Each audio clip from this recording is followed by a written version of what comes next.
Isang mapagpalang araw sa inyong lahat, Luzon, Visayas at Mindanao, saan man kayo sulok ng mundo ay mag-ingat kayo palagi mga kabayan. Dito tayo sa Pasay Manila Bay Reclamation Project upang mag-update. Ito mga kabayan, ito yung barko dito na, na sumisip-sip ng buhangin sa ilalim ng dagat. At ibinubugay doon sa gitna mga kabayan. Ayan, makita nyo yung barko na yan ay yun ang dulo. Itong pipe na malaki na yan. Ayan. At mayroon tayong naabutan dito na dalawang barko rin na nagtatambak dyan sa kalagitnaan mga kabayan. Ayan.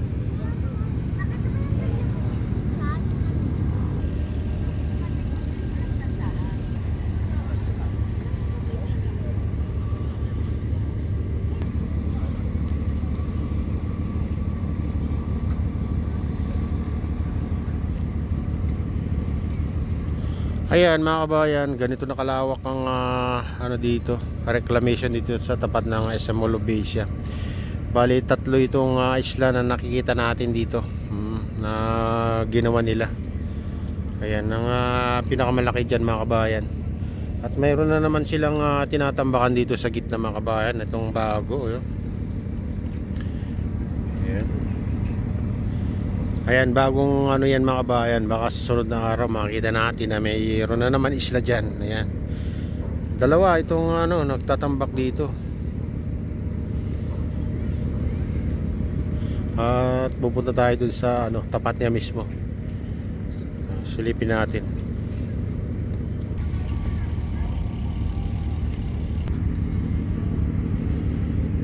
Ayan mga kabayan, dito tayo sa tapat nitong malaking barko na to. Daming barko na dyan, mayroon pa doon sa gitna mga kabayan, pero naka-standby sila. Ayan.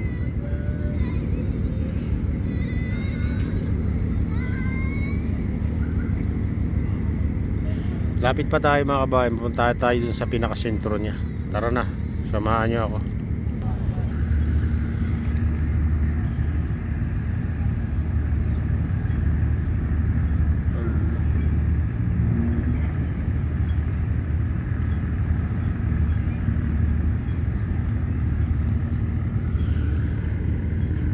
Ayan, dito na tayo sa tapat ng barko na nagtatambak mga kabayan. Ito yung dito likod ng to mga kabayan, dredging vessel, yung kumukha ng buhangin sa ilalim ng dagat. Ayan. Dalawang magkasunod mga kabayan yung mga dito. Barko na malalaki.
Siguro to mga kabayan, malapit na rin tong may lumabas na island, kasi nakailan tambak na rin dyan mga kabayan.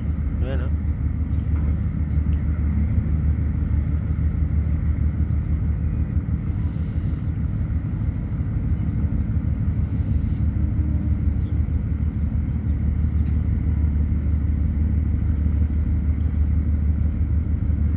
magkalapit na yan pag may lumitaw, magkalapit na island.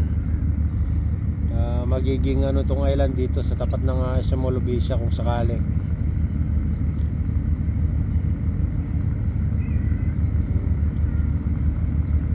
Magiging 6 mga kabayan, sakaling may lumitaw na island, kasi 3 yung ano dito. Ito yung isa mga kabayan, dyan yung isa may tinatambakan dyan. Tapos dito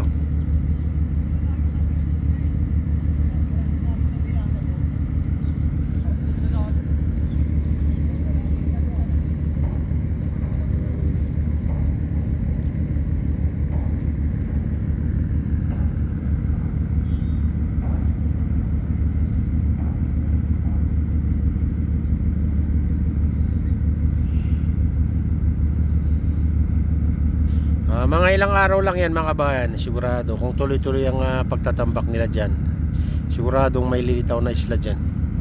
Malalim din siguro mga kabayan, kasi nakailang ano na yan, nakailan na barko na yung nagtambak dyan, pero wala pang lumilitaw na isla.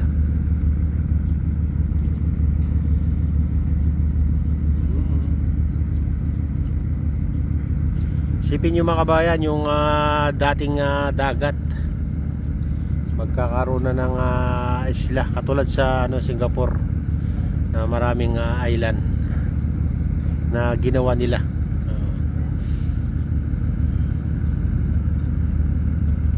Magiging na to, pasyalan ng mga turista kung sakaling katulad sa Singapore mga kabayan, ganun gawin nila ng mga tourist spot.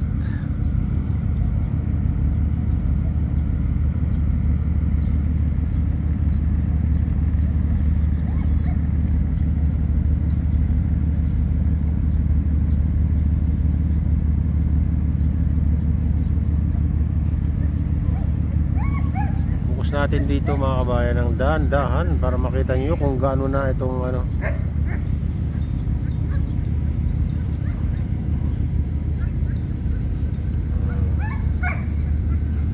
ayan, hanggang dyan mga kabayan puro na yan, isla na, 3 isla na mga kabayan na medyo malalaki.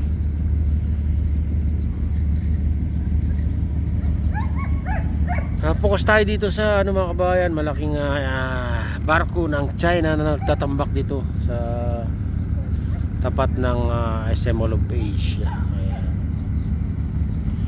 Ayan mga kabayan, ito na yung latest update dito sa Pasay Manila Bay Reclamation Project. At shoutout nga pala sa lahat ng OFW, mga immigrant sa ibang bansa.